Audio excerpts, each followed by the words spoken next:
The Vatican says Pope Francis has had 2 episodes of acute respiratory failure, but remains alert.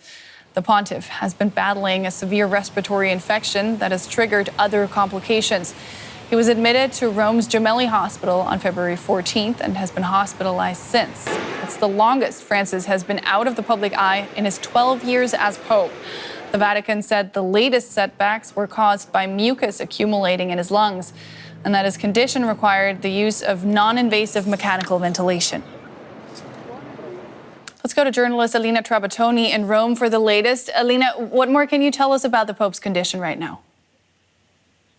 Well, in fact, as you said, he suffered 2 episodes of acute respiratory failure this afternoon. He had a relatively normal morning. You know, what we've been hearing from the Vatican over the weekend is that his condition is stable.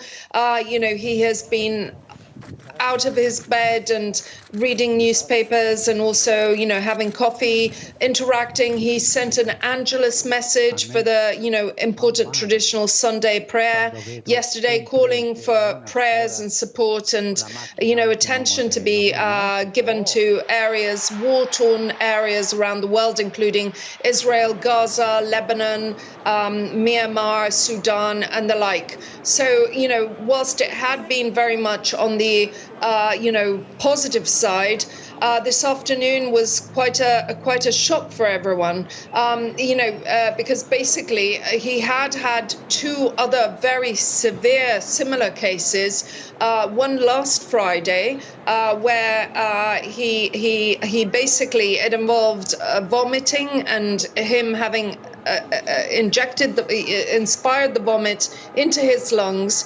and the Friday before that, another acute respiratory crisis, asthmatic respiratory crisis, which also triggered high flow oxygen treatment and also separately a blood transfusion.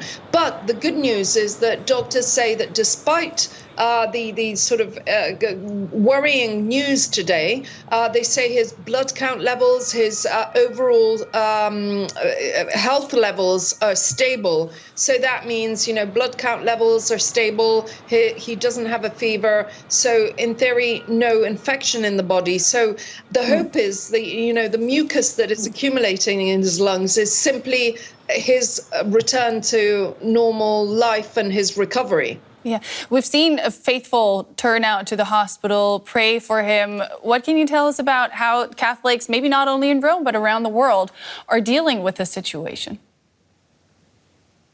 Well, it's a very particular year this year in Rome and at the Vatican because it's obviously a Jubilee year. So it's absolutely filled with Catholics and, faithful and pilgrims and the devout from 4 corners of the world. And so St. Peter's is full of people that are praying for Pope Francis, and the same with the Gemelli Hospital. I spent all weekend there, and there were crowds, despite quite complicated weather. We're in winter, and there's rain, and there's wind, and it's cold. But there are people that are there praying, offering up, prayers, flowers, photos, and so it's very, very heartfelt. He's very much in everyone's mind. That's journalist Alina Trabbattoni reporting from Rome. Thank you so much for that update. Great speaking to you.